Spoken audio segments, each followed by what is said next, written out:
Perang di Ukraina telah mengalami eskalasi dramatis selama seminggu terakhir. Ukraina telah secara signifikan meningkatkan tempo operasinya baik di garis depan maupun di udara dan tampaknya telah mengenai titik sensitif di dalam Rusia. Serangan besar-besaran Rusia terhadap beberapa kota di Ukraina dengan menggunakan jumlah drone dan rudal terbanyak yang pernah ada langsung dibalas oleh serangan besar Ukraina ke Moskow dan beberapa wilayah lainnya. Namun, Ukraina juga telah meningkatkan serangan mereka ke wilayah Ukraina yang diduduki oleh Rusia. Dan salah satu serangan tersebut di kota Starobilsk yang diduduki di Luhansk benar-benar membuat Rusia geram. Sebagai tanggapan, Rusia melancarkan salah satu serangan terberatnya ke Kiev pada bulan Mei dan telah mengancam akan menyerang lebih keras lagi dalam waktu dekat. Namun, untuk terus saling unjuk kekuatan, Ukraina membalas dengan serangan dahsyat dan kini Ukraina serta dunia bersiap menghadapi langkah berikutnya. Karena respons dahsyat Ukraina, pertaruhan dalam perang ini bisa dibilang belum pernah setinggi ini. Berikut adalah kisah lengkap tentang apa yang dilakukan Ukraina dan apa yang mungkin terjadi selanjutnya. Serangan di Starobilsk pada malam 22-23 Mei merupakan salah satu dari banyak serangan yang melanda wilayah pendudukan dalam beberapa minggu terakhir. Ukraina tampaknya telah menciptakan zona maut besar di sepanjang jalan raya M14 yang sangat penting. Ini jalur logistik utama di wilayah pendudukan, menghubungkan daratan Rusia dengan Crimea dari timur ke barat. Jalan yang dulu disebut jalan kehidupan, kini menjadi jalan kematian. Rekaman memperlihatkan puluhan kendaraan militer, truk tangki minyak, dan kendaraan lain terbakar di sepanjang jalan. Jalan yang dikenal sebagai R-280 di Rusia ini menjadi sangat berbahaya sehingga Vladimir Saldo, kepala pendudukan Rusia di Oblast Kherson, terpaksa mengeluarkan dekret yang membatasi pergerakan kendaraan barang di sebagian ruas jalan tersebut. Namun serangan di wilayah pendudukan tidak berhenti di situ. Pada 26 Mei, Robert Brovdi, komandan pasukan sistem tak berawak Ukraina, melaporkan bahwa unitnya telah menghantam kamp pelatihan pilot drone Rusia di kota Snizhne yang diduduki. Dia menyebut sedikitnya 65 kadet dan 1 instruktur tewas dalam serangan itu. Keesokan harinya, Presiden Ukraina Volodymyr Zelensky melaporkan bahwa serangan lain telah menghantam markas Dinas Keamanan Rusia dan sistem pertahanan udara di wilayah Kherson di Ukraina yang diduduki, menewaskan dan melukai hampir 100 orang Rusia. Menurut staf umum Ukraina, antara 25 dan 26 Mei, pasukan Ukraina juga menyerang pos komando Rusia di Ocheretina di Oblast Donetsk dan pos komando regional di Verkhny Voknya-Khrinetsia di Oblast Zaporizhia. Stasiun kendali darat pasukan Rusia di dekat Nesteryanka, Zaporozhia, dan Novorodivka, Oblast Donetsk juga dilaporkan terkena serangan. Namun, pasukan Ukraina baru saja memulai. Mereka juga menyerang gudang drone dan depot logistik Rusia di dekat Novopatriarka, gudang logistik lainnya di kota Donetsk, serta gerbong bahan bakar kereta api di dekat Debaltseve. Semuanya berada di Oblast Donetsk. Pasukan Ukraina juga mengklaim berhasil menyerang stasiun radar Rusia 1L-125 Nyobisv di dekat Yask, Oblast Luhansk pada 24 Mei. Meskipun tidak dilaporkan di media barat, media Rusia juga mengklaim adanya serangan yang belum pernah terjadi sebelumnya di kota Enerhodar, tempat pembangkit listrik tenaga nuklir Zaporizhia pada 27 Mei. Direktur komunikasi pembangkit tersebut, Yevgenia Yashina, mengatakan kepada media Rusia bahwa setidaknya 50 ledakan telah dilaporkan, menyebabkan komunikasi terganggu dan sebagian kota mengalami pemadaman listrik. Jadi jelas, wilayah yang diduduki telah mendapat serangan hebat dan pihak Rusia merasakan dampaknya. Namun, serangan Ukraina di kota Starobilsk di Luhansk pada 22 Mei benar-benar membuat Rusia geram. Itu mungkin masih meremehkan suasana hati di Rusia setelah serangan tersebut. Bahkan, serangan ini bisa menjadi buca bagi mereka. Seperti yang mungkin Anda ingat, Rusia telah menduduki kota Bucha yang terletak di pinggiran Kiev selama serangan awal mereka ke Kiev pada Maret 2022. Setelah mereka mundur, pasukan Ukraina menemukan ratusan warga sipil tewas di jalanan, ruang bawah tanah, dan kuburan massal. Korban sering ditemukan dengan tangan terikat di belakang dan luka tembak di kepala. Insiden itu memicu kemarahan dunia dan mempercepat dukungan internasional untuk Ukraina. Lebih penting lagi, hal itu memperkuat persatuan nasional dan dukungan untuk pemerintah serta pasukan Ukraina melawan invasi Rusia. Bisa dibilang, lebih daripada peristiwa lain manapun di awal perang. Meskipun ada banyak bukti yang menunjukkan sebaliknya, Rusia membantah klaim tersebut. Presiden Vladimir Putin, Menteri Luar Negeri Sergei Lavrov, dan bahkan Presiden Belarus Alexander Lukashenko menyebutnya sebagai serangan palsu. Namun kini, di Starobilsk, peran-perannya malah berbalik. Ukraina mengklaim telah menghantam markas unit drone elit Rusia Rubicon di sekitar kota itu. Staf umum mengatakan itu hanyalah salah satu dari beberapa serangan yang dilakukan terhadap target militer malam itu. Namun itu bukanlah yang dilaporkan oleh pihak Rusia, bahkan sangat jauh berbeda. Rusia mengklaim serangan berdarah dingin di perguruan tinggi pelatihan guru menewaskan 21 orang dan melukai puluhan lainnya. Mayoritas dari mereka, kata mereka, adalah para siswa, gadis remaja berusia 14 hingga 18 tahun. Mereka menyatakan drone Ukraina awalnya menyerang asrama tempat gadis-gadis tidur. Lalu beberapa gelombang drone, total 16, menargetkan korban selamat dan penyelamat. Rekaman menunjukkan beberapa bangunan hancur di Starobilsk College of Luhansk Pedagogical University, termasuk gedung asrama 5 lantai yang jadi puing-puing. Setelah sesi Dewan Keamanan PBB yang memanas dan terus terang sangat tidak pantas yang digelar Rusia untuk membahas serangan itu, negara-negara Eropa seperti Denmark dan Latvia menolak versi Rusia. Sebagai tanggapan, pihak Rusia mengatur perjalanan bagi jurnalis asing ke lokasi tersebut. Menurut Kementerian Luar Negeri, BBC, CNN, dan semua media Jepang menolak undangan tersebut dengan berbagai alasan. Juru bicara Kementerian Luar Negeri Rusia, Maria Zakharova, kemudian menuduh CNN merekam persiapan serangan tersebut berdasarkan laporan dari koresponden saluran itu, Nick Patton Walsh. Namun dilaporkan bahwa 50 jurnalis dari 19 negara memang melakukan perjalanan itu. Rekaman yang dihasilkan tidak menunjukkan bukti jelas fasilitas militer di lokasi itu. Saat ini, sulit memastikan apa yang terjadi. Kita mungkin takkan pernah tahu. Namun, respons Rusia benar-benar belum pernah terjadi, terutama dalam konteks perang Ukraina. Media Rusia telah memberitakan secara besar-besaran dengan liputan menyeluruh yang sangat mengingatkan pada situasi setelah kejadian di Bucha. Bangsa ini terkejut dan marah, bukan hanya karena serangan itu, tapi juga karena mereka menuduh Ukraina mengejek tragedi itu setelahnya. Dampak dari serangan Ukraina yang semakin meningkat terhadap infrastruktur Rusia, serangan yang belum pernah terjadi sebelumnya di Moskow pada minggu sebelumnya, dan kekhawatiran keuangan yang semakin besar sudah memperburuk suasana di negara itu secara signifikan, terutama di ibu kota. Namun serangan di Starobilsk tampaknya telah melewati semacam batas psikologis nasional. Intinya, mereka ingin balas dendam dan tekanan pada Putin untuk bertindak tegas semakin meningkat. Putin menyebut serangan itu teroris. Dia menegaskan tidak ada fasilitas militer, intelijen, atau layanan terkait di sekitar lokasi itu. Karena itu, tidak ada dasar mengklaim amunisi mengenai gedung akibat sistem pertahanan udara atau peperangan elektronik kami. Yang lebih mengkhawatirkan, Kementerian Luar Negeri Rusia mengatakan bahwa serangan pada 22 Mei tersebut telah mendorong perang melewati titik kritis dan memperingatkan bahwa kesabaran Rusia kini telah habis. Putin dikabarkan meminta militer untuk mengajukan usulan serangan balasan, dan usulan itu segera datang. Malam berikutnya, Rusia melancarkan salah satu serangan terberat ke Kiev dan wilayah lain hingga kini. Angkatan Udara Ukraina mengatakan total 90 rudal dan 600 drone telah terdeteksi.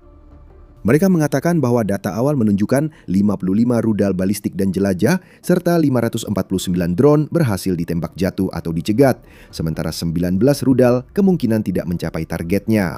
Namun mereka mengakui bahwa terdapat 16 serangan langsung rudal dan 51 serangan drone di 54 lokasi.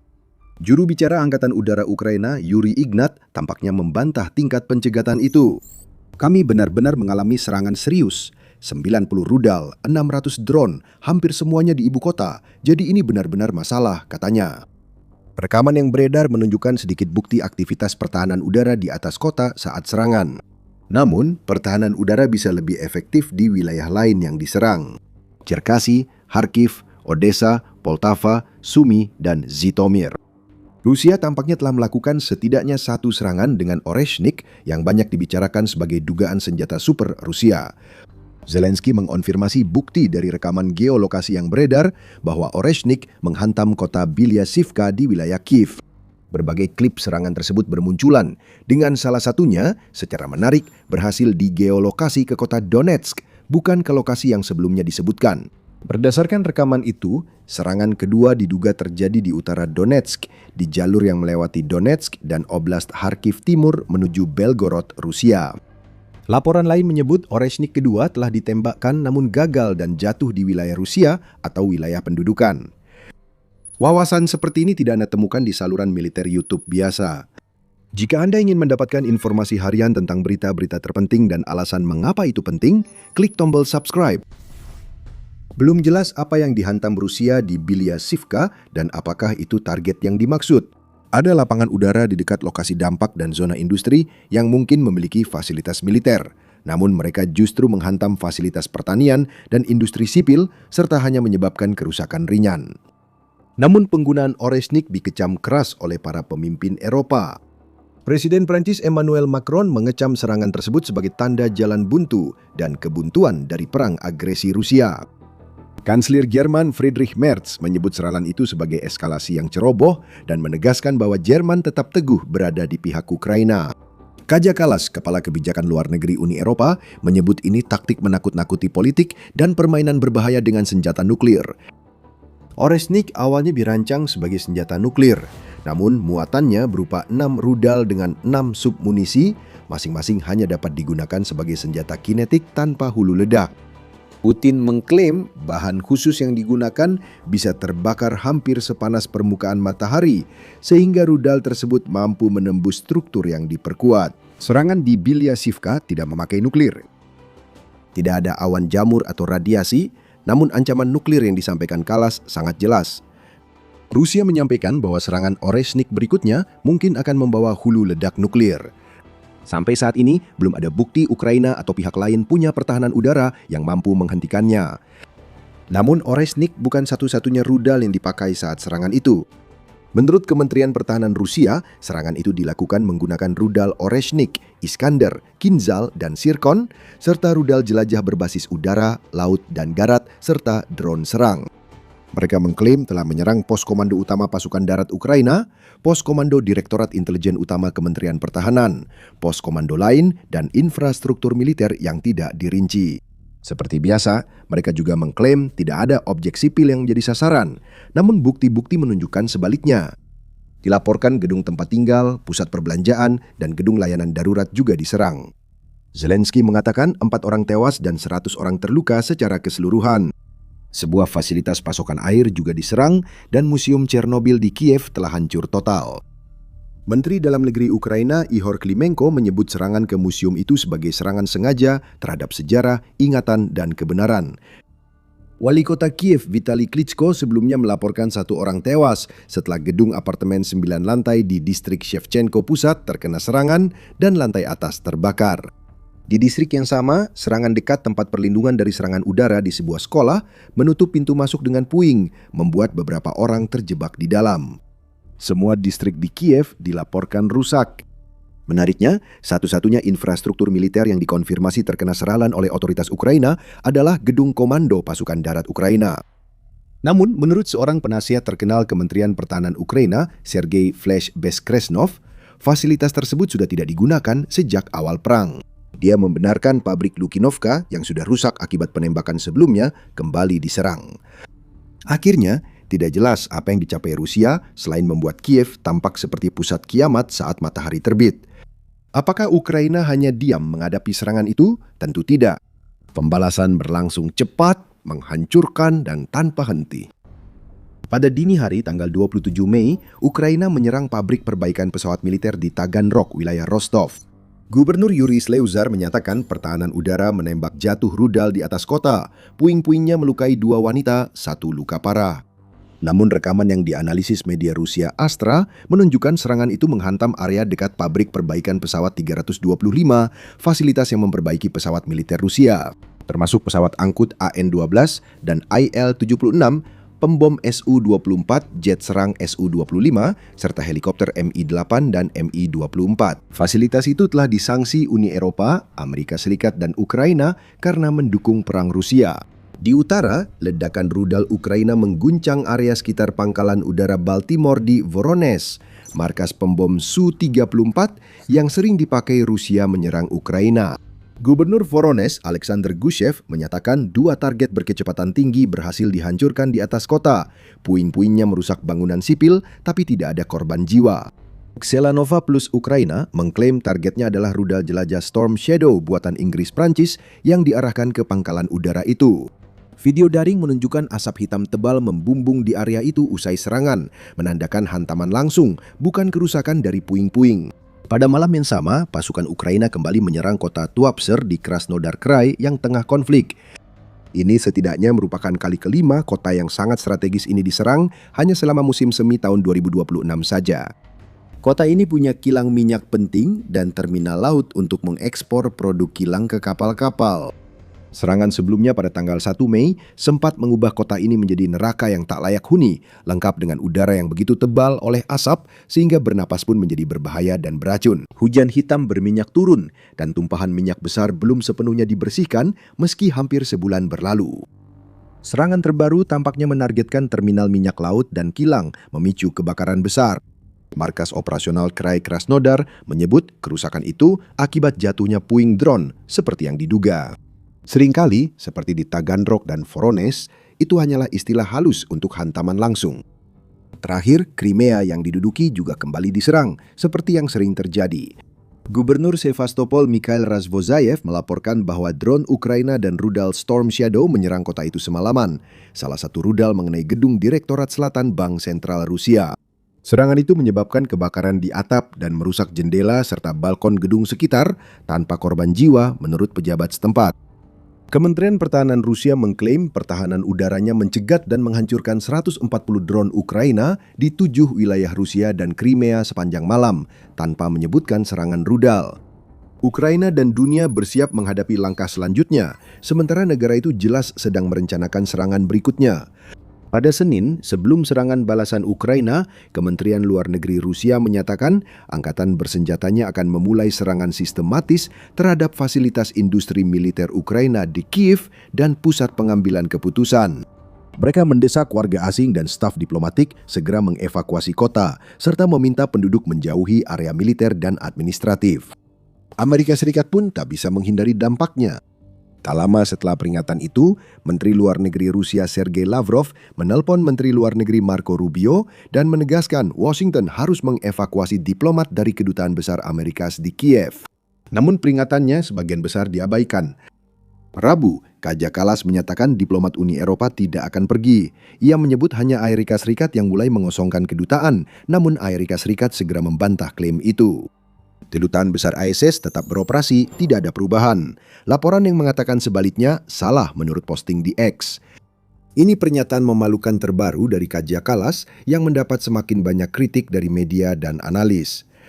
Meskipun demikian, para diplomat Eropa tampaknya tetap bertahan meskipun ada peringatan keras dari Rusia yang seolah-olah menyiratkan bahwa distrik administratif Kiev mungkin akan segera dihantam. Menteri Luar Negeri Ukraina Andriy Syabry menyebut peringatan Moskow sebagai pemerasan dan menegaskan ancaman itu tak akan mengintimidasi diplomat Barat di ibu kota Ukraina. Duta Besar Uni Eropa untuk Ukraina Katerina Mladenova menolak evakuasi dan menegaskan misi Barat tetap di kota itu. Namun di balik sikap sok berani itu, ada tanda-tanda bahwa Ukraina khawatir seberapa parah serangan Rusia berikutnya nanti. Pada hari Rabu, Letnan Jenderal Ihor Romanenko, analis Ukraina, mengatakan Rusia mengumpulkan rudal balistik dan bisa melancarkan serangan besar dalam sekitar 1 minggu. Mantan Wakil Kepala Staf Umum dan pendiri Safe Skies Over Ukraine mengatakan bahwa Rusia meningkatkan proporsi rudal balistik dalam serangannya untuk memanfaatkan kekurangan rudal anti-balistik Ukraina untuk pertahanan udara. Juga pada hari Rabu, Zelensky menulis surat terbuka kepada Presiden Donald Trump yang kabarnya disampaikan ke Kongres oleh Duta Besar Ukraina untuk AS Olena Stefanishina. Dalam surat itu, dia mengungkapkan secara gamblang kekurangan pertahanan rudal anti-balistik Ukraina yang sangat genting dan meminta pengiriman rudal pencegat Patriot dari Amerika Serikat secara lebih cepat. Dalam hal perlindungan terhadap rudal balistik, kami nyaris sepenuhnya bergantung pada Amerika Serikat. Kecepatan pengiriman program Pearl tidak lagi sesuai dengan ancaman yang kami hadapi. Saya meminta bantuan Anda untuk melindungi wilayah udara Ukraina dari rudal Rusia, tulisnya. Belum jelas apakah Trump sudah merespons atau bagaimana ia mungkin akan merespons. Namun sementara itu, para blogger Rusia mencatat bahwa serangan minggu ini berfokus pada target yang terkait dengan Angkatan Udara Rusia, khususnya yang mereka sebut sebagai lapangan dan fasilitas tempat Rusia meluncurkan rudal ke Ukraina. Mereka berspekulasi bahwa ini mungkin merupakan upaya untuk mencegah atau menunda serangan besar-besaran yang seperti yang diklaim Romanenko sedang benar-benar dipersiapkan. Namun ada satu pertanyaan yang tidak ingin dipikirkan oleh siapapun, dan itu memang ada alasannya. Akankah Putin mengizinkan nuklir taktis digunakan? Kaum garis keras di Rusia merasa terpukul oleh kemunduran terbaru di garis depan, kemampuan Ukraina yang semakin meningkat untuk menyerang jauh ke dalam wilayah Rusia tanpa konsekuensi, dan sekarang serangan di Starobilsk. Mereka menuntut tindakan yang sangat keras, tetapi masih diperdebatkan apakah Rusia benar-benar memiliki kekuatan konvensional untuk memberikan pukulan yang benar-benar menghancurkan ke Kiev atau untuk menghadapi konsekuensi yang mungkin terjadi. Suara-suara seperti Profesor Sergei Karaganov, Ketua Kehormatan Presidium Dewan Kebijakan Luar Negeri dan Pertahanan, sudah lama mendorong Putin untuk bertindak lebih keras dalam menghadapi Ukraina, tetapi sebagian besar telah dibungkam oleh Putin. Kini pesan Karaganov mulai mendapat perhatian. Dia menyatakan, jika persediaan nuklir Rusia yang besar tidak cukup mencegah agresi, Rusia harus menggunakannya sebagian untuk memulihkan efek jera. Dan dia tidak hanya mendorong serangan ke Ukraina, dia juga ingin menargetkan negara Eropa yang paling mendukung Ukraina. Awalnya serangan simbolis, lalu kemungkinan serangan yang lebih nyata, ujarnya ke media Rusia Vesti. Putin sering menetapkan garis merah selama perang, namun membiarkan garis itu dilanggar tanpa respons berarti. Ukraina dan para pendukungnya selalu memanfaatkan peluang untuk meningkatkan taruhan, namun kali ini terasa berbeda. Apakah Putin akan gagal lagi mempertahankan garisnya? Atau benar Starobilsk jadi titik terakhir seperti kata Lavrov? Dan jika Rusia bersedia dan yang lebih penting lagi mampu melancarkan serangan yang benar-benar menghancurkan ke Ukraina atau bahkan lebih jauh, bagaimana dunia barat akan bereaksi? Sebagian besar peliputan tentang perang Rusia-Ukraina hanya berfokus pada garis depan. Sering muncul cerita tentang pihak yang menguasai atau merebut permukiman sengketa, sementara analis membahas statistik keuntungan dan kerugian wilayah masing-masing pihak. Namun perang ini tak hanya di medan depan. Sebenarnya ada perang kedua yang terjadi jauh di belakang, jauh di wilayah pendudukan Ukraina seperti Kherson dan Crimea. Ini adalah perang yang bisa dibilang jauh lebih penting daripada perebutan kendali garis depan, karena perang ini memiliki pengaruh yang jauh lebih besar terhadap peluang kemenangan jangka panjang masing-masing pihak. Dalam perang ini, Rusia sedang kalah, dan buktinya sangat jelas terlihat. Jalan-jalan yang dulu aman kini bagaikan tol menuju neraka. Jalur pasokan lama sekarang terputus. Jalur-jalur penghubung diputus, konvoi dibakar, dan pergerakan terhambat oleh drone dan rudal, serta serangan mendadak yang tidak bisa diprediksi atau dipersiapkan oleh siapapun. Sedikit demi sedikit, kemampuan Rusia untuk memasok garis depan, memberi bahan bakar bagi mesin perang raksasanya, dan melanjutkan perang ini sedang diberantas oleh Ukraina. Inilah perang di balik perang. Untuk memahami pentingnya, kita harus tahu satu aturan emas konflik modern. Pemenang tidak selalu ditentukan oleh jumlah tank, tentara, atau aset, melainkan oleh yang mampu memindahkan aset itu dengan efisien. Jenderal legendaris AS Omar Bradley konon pernah berkata, amatir membahas strategi, profesional membahas logistik. Dalam konflik yang berlangsung lama, logistik sama pentingnya dengan kekuatan tembak. Jika Rusia ingin terus menekan Ukraina di sepanjang ratusan mil wilayah garis depan, mereka harus mampu memindahkan pasukan ke wilayah-wilayah tersebut dengan aman. Namun itu belum cukup, mereka juga perlu sarana untuk mengangkut persediaan penting seperti senjata dan amunisi. Tim perbaikan harus bisa mencapai lokasi di mana tank dan kendaraan lapis baja telah rusak. Tim medis harus bisa masuk ke daerah berbahaya untuk mengevakuasi tentara yang terluka. Bahan bakar harus terus mengalir ke garis depan agar regu serbu Rusia dapat menjaga kendaraan tetap berjalan dan melaksanakan rencana serangan. Di balik setiap pasukan garis depan harus ada jaringan logistik dan rantai pasokan luas untuk mendukungnya. Jika jaringan itu runtuh atau terganggu, semua hal lain di sekitarnya akan hancur. Tanpa jalur pasokan untuk mendukungnya, setiap pasukan akan menjadi jauh lebih lemah, sehingga membuka peluang bagi lawannya untuk menyerang balik. Inilah sebabnya, meskipun baku tembak di garis depan itu penting dan statistik penguasaan wilayah juga penting, perang ini bukan lagi sekedar tentang pihak mana yang menguasai wilayah tertentu. Tidak lagi. Memasuki tahun kelima, perang ini makin ditentukan oleh siapa yang mampu bertahan dan mempertahankan operasi lebih lama. Ini telah menjadi konflik ketahanan dan Ukraina memahami hal itu. Ukraina menyadari bahwa mereka tidak harus menghancurkan setiap tank Rusia jika mereka bisa memastikan bahwa tank-tank itu tidak memiliki bahan bakar yang dibutuhkan untuk bergerak. Mereka tak perlu membunuh semua tentara Rusia jika bisa memutus jalur pasokan makanan mereka. Mereka tidak lagi menargetkan unit pertempuran satu persatu, melainkan menyerang sistem yang menggerakkan dan menghubungkan semuanya. Perubahan ini bisa jadi penentu, karena logistik sering menentukan keberhasilan atau kegagalan kekuatan militer, dan hal itu sudah terjadi berulang kali dalam sejarah. Kaisar Prancis terkenal, Napoleon Bonaparte, belajar pentingnya logistik dengan cara sulit saat membawa pasukan besar ke Rusia berharap menang cepat. Namun, dia telah membentuk salah satu pasukan tempur terkuat yang pernah dilihat Eropa, bahkan dunia. Namun, semakin jauh pasukannya masuk ke Rusia, semakin besar tekanan yang dialami jalur suplai mereka. Akhirnya, jalur-jalur itu terlalu jauh terbentang dan pada akhirnya terputus juga. Persediaan makanan mulai menipis, aliran amunisi ke garis depan tidak cukup cepat, kuda-kuda mati, dan kondisi musim dingin yang keras membuat segalanya semakin sulit. Orang Jerman mengalami mimpi buruk serupa selama Perang Dunia Kedua. Ini terjadi di Rusia saat pasukan Nazi menyerbu Soviet dengan taktik Blitzkrieg yang mengandalkan kecepatan dan momentum, berharap musuh tak mampu menghadapi. Semakin jauh mereka masuk, makin sulit menjaga jalur suplai penting itu. Bahkan kekuatan militer paling menakutkan di dunia pun akhirnya terpaksa menyerah di Stalingrad. Dalam konteks modern, logistik tetap menjadi dasar militer yang sukses. Keberhasilan Amerika Serikat dalam operasi Badai Gurun bukan semata karena pasukan lebih terlatih dan perlengkapan unggul. Itu juga karena pasukan Amerika Serikat menemukan cara paling efektif dan cerdas memindahkan bahan bakar, amunisi, dan persediaan lain dalam jumlah besar, bahkan di kondisi gurun sulit. Konflik modern seperti itu dan seperti perang di Ukraina menghabiskan sumber daya dengan sangat cepat sehingga logistik dan rantai pasokan menjadi lebih penting dari sebelumnya. Agar tak hanya menekan di garis depan, Rusia harus membangun dan mengandalkan jaringan pusat kereta api, gudang, konvoi, pos komando, serta koridor transportasi untuk mempertahankan wilayah yang direbutnya. Dan Ukraina memang bertekad menghancurkan sasaran-sasaran itu. Dalam beberapa minggu dan bulan terakhir terjadi banyak serangan sukses di wilayah pendudukan dan sekitarnya, menargetkan simpul logistik penting Rusia.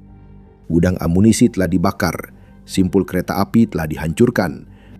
Jaringan jalan telah dikepung oleh drone Ukraina yang mengudara di atas, memindai tanah, hanya menunggu tanda pertama konvoi Rusia muncul sebelum menghujani mereka dengan serangan. Tapi Ukraina tidak berhenti sampai di situ. Mereka siap meningkatkan tekanan dengan Menteri Pertahanan mereka sendiri, Mikhailo Fedorov, yang mengumumkan kampanye yang disebut Logistics Lockdown pada 27 Mei. Dalam postingan Telegram resminya, Fedorov menyatakan program 2 tahap ini bertujuan meningkatkan serangan jarak menengah dan menghancurkan kemampuan Rusia di kedalaman operasional. Tugas kami adalah terus meningkatkan tekanan terhadap pasukan Rusia di wilayah belakang mereka dan merampas kemampuan mereka untuk melakukan operasi serangan aktif. Fase awal blokade logistik ini hanya soal pendanaan. Kementerian Pertahanan Ukraina mengucurkan dana sebesar 5 miliar hryvnia Ukraina yang akan digunakan untuk membeli senjata serangan jarak menengah yang lebih berdampak untuk menargetkan titik-titik logistik Rusia yang berada jauh di belakang garis depan. Senjata-senjata ini termasuk drone seperti FP2, Hornet, dan Gulava yang mampu menempuh jarak lebih jauh dan bertahan di udara lebih lama dibandingkan model lainnya. Beberapa di antaranya memiliki jangkauan operasional hingga 200 km atau 125 mil. Mereka juga seringkali mampu beroperasi secara otonom begitu memasuki wilayah musuh, menggunakan kecerdasan buatan mereka sendiri untuk menyisir medan dan mengidentifikasi target daripada harus bergantung pada pilot manusia untuk membimbing mereka. Lebih banyak unit Ukraina segera mendapat senjata ini, tapi tidak semua. Fedorov menyatakan kementerian memakai sistem hadiah, hanya brigade terbaik yang mendapat akses senjata terbaru dan tercanggih. Dana akan diberikan ke brigade dan unit paling efektif menurut sistem E-Point, yaitu tim yang ahli menghancurkan musuh di kedalaman operasional dan menunjukkan hasil terbaik di bidang tersebut.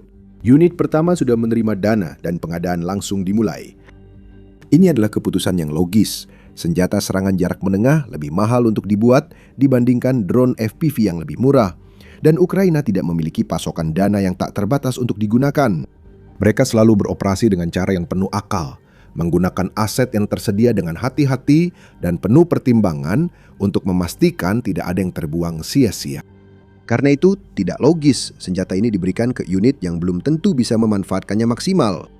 Namun, dengan memberikan senjata-senjata tersebut kepada brigade-brigade yang berkinerja terbaik, Ukraina meningkatkan peluangnya untuk melancarkan serangan yang lebih sukses terhadap Rusia, sehingga membuat blokade logistiknya menjadi lebih efektif. Fedorov juga memaparkan fase kedua program itu. Kami meluncurkan tender terpusat untuk pembelian senjata serangan jarak menengah dalam jumlah besar. Tender terbuka tak hanya soal percepatan produksi, tapi juga persaingan produsen, meminimalkan korupsi, transparansi, dan efisiensi dana publik. Tahap pertama fokus pada saat ini, yaitu penyaluran senjata ke brigade yang membutuhkannya untuk menekan musuh. Tahap kedua bersifat jangka panjang. Ini tentang mempercepat produksi drone serangan menengah secara nasional, meningkatkan persaingan produsen, dan menstandarkan pengadaan massal agar lebih banyak senjata ini bisa diproduksi dalam beberapa bulan dan tahun ke depan. Sebelum membahas pentingnya dan dampaknya di lapangan, Anda sedang menonton acara militer. Jika Anda belum berlangganan, sekaranglah waktunya. Fedorov memperkirakan Ukraina segera merasakan manfaat program ini dengan menyatakan, mulai musim panas ini, hasil pengadaan terpusat kemampuan serangan jarak menengah akan terasa di garis depan. Musuh takkan lagi merasa aman, bahkan jauh dari garis pertempuran. Banyak bukti kuat menunjukkan Rusia sudah menderita dampak menghancurkan dari kampanye serangan jarak menengah Kiev. Memang, seperti yang dicatat sendiri oleh Fedorov, harga yang harus dibayar Rusia untuk setiap kemajuan terus meningkat. Dia melanjutkan dengan menjelaskan bahwa hingga Oktober 2025, Rusia kehilangan sekitar 67 tentara rata-rata untuk setiap 1 km persegi wilayah yang berhasil direbut. Pada April tahun ini, jumlahnya hampir 3 kali lipat, jadi 179 korban per kilometer persegi. Menteri tersebut melanjutkan, Rusia mengalami kerugian pada tingkat rekor, lebih dari 35.000 tentara tewas atau terluka parah setiap bulan, dan kami terus meningkatkan tempo. Dia mencatat bahwa Ukraina telah meningkatkan penghancuran hingga 4 kali lipat logistik musuh, gudang, peralatan, pos komando, dan jalur pasokan di kedalaman operasional selama beberapa bulan terakhir, dan efeknya terlihat jelas. Semakin banyak logistik Rusia dihancurkan, makin sedikit serangan di garis pertempuran LBZ. Fedorov menyebutkan 2 alasan utama. Pertama adalah fakta bahwa Ukraina telah menyesuaikan strateginya untuk lebih fokus pada target-target yang berada lebih jauh dari garis depan. Kedua, Rusia kini tak lagi bisa mengakses layanan satelit Starlink yang membantu pasukannya mengendalikan drone, berkomunikasi, dan mengatur pergerakan di medan perang. Tanpa teknologi ini, pasukan Rusia bergerak tanpa arah di zona mematikan, sementara di belakang mereka terjadi kekacauan besar. Hal ini paling terlihat di wilayah selatan Ukraina yang diduduki, khususnya di bagian selatan Donetsk, serta Zaporizhia dan Kherson. Rusia selama bertahun-tahun mengandalkan sedikit jalur pasokan, mengubah jalan raya Ukraina menjadi rute konvoi militer. Dan selama bertahun-tahun mereka lolos begitu saja. Rute-rute tersebut terlalu jauh ke belakang untuk bisa dijangkau dan diserang secara realistis dan konsisten oleh Ukraina. Meski Ukraina kadang bisa menyerang, mereka tidak punya teknologi untuk melakukannya secara rutin. Tapi sekarang semuanya sudah berubah. Sekarang Ukraina sudah memiliki teknologinya. Mereka punya senjata untuk menyerang lokasi-lokasi ini dan menggunakannya dengan hasil yang luar biasa. Di Donetsk misalnya, Brigade Azov Ukraina dari Korps Garda Nasional Pertama baru-baru ini mengungkapkan bahwa drone jarak jauhnya secara aktif menempatkan jalur pasokan Rusia dalam jangkauan tembak. Mereka secara spesifik menargetkan 2 jalan utama menuju kota Mariupol di Ukraina. Salah satu jalan tersebut mengarah ke kota pelabuhan Taganrog di Rusia di sebelah timur, sementara jalan lainnya membentang lebih jauh ke utara menuju wilayah Donetsk hingga Volnovakha. Rute ini adalah bagian dari koridor darat besar yang menghubungkan Rusia ke Crimea yang diduduki, melewati beberapa wilayah pendudukan. Jalur ini penting bagi Kremlin untuk mengangkut makanan, amunisi, dan pasokan ke Crimea, terutama saat jalur lain telah hancur atau terlalu berbahaya digunakan.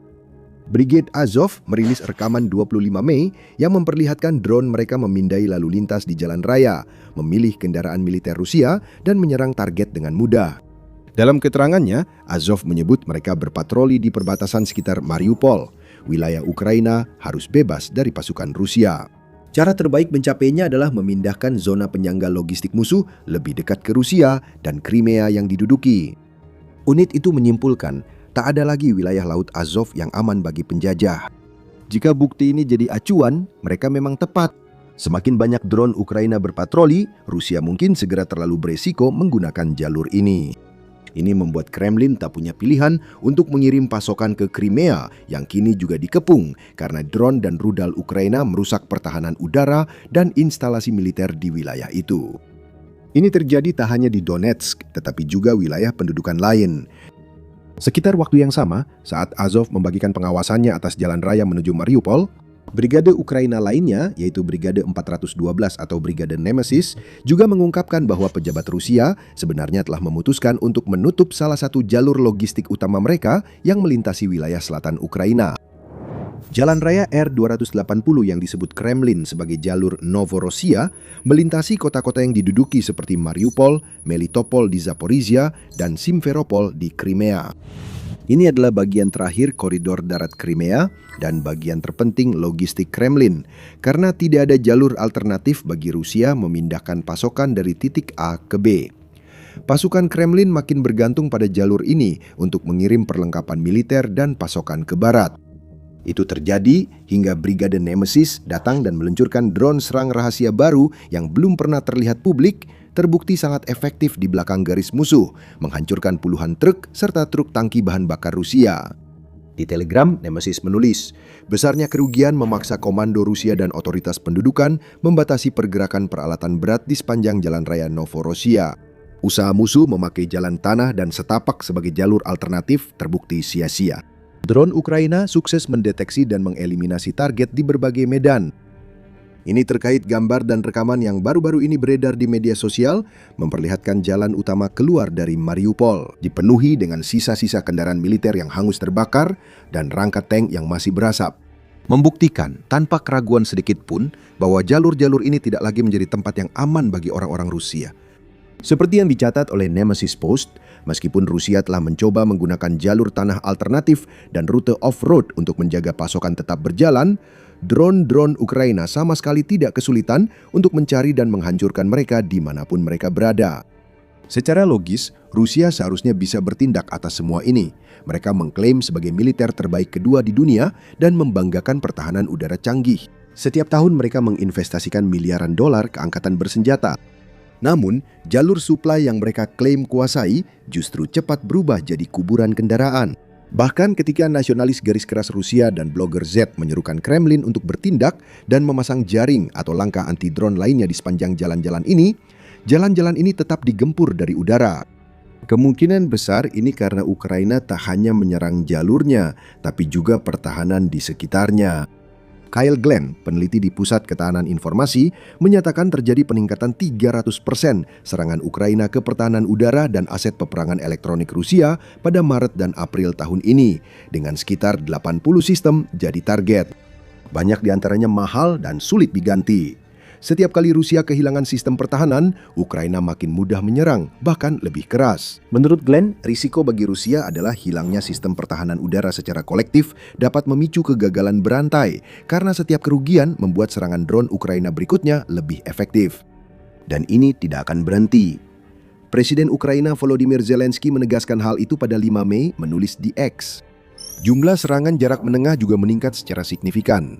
Sekarang ada 2 kali lebih banyak serangan pada jarak lebih dari 20 km dibandingkan bulan Maret dan 4 kali lebih banyak dibandingkan bulan Februari. Jumlahnya akan terus bertambah. Ini area prioritas. Sebagai konsekuensi langsung, unit-unit Rusia sudah mulai merasakan tekanan, sama seperti pasukan Napoleon dan Nazi puluhan tahun yang lalu. Mereka memindahkan aset penting seperti gudang amunisi dan pos komando lebih jauh dari garis depan. Ini seperti pedang bermata dua, bisa membantu menjaga lokasi tetap aman, tapi juga membuat logistik makin sulit karena pasokan harus menempuh jarak lebih jauh. Dengan drone Ukraina yang makin mampu menempuh jarak jauh, pemindahan pos komando dan titik pasokan Rusia kemungkinan tetap tidak berpengaruh. Semuanya akan segera ditemukan dan dihancurkan oleh pasukan UAV Kiev yang berkembang pesat. Jurnalis Rusia mulai melihat krisis dan koresponden perang Dmitry Steshin memperingatkan jika tidak ada tindakan segera, logistik akan runtuh dalam beberapa bulan. Itulah yang diandalkan Ukraina. Ketika Presiden Rusia Vladimir Putin memerintahkan invasi ke Ukraina pada tahun 2022, dia yakin bahwa apa yang dia sebut sebagai operasi militer khusus akan berhasil. Mudah untuk memahami alasannya.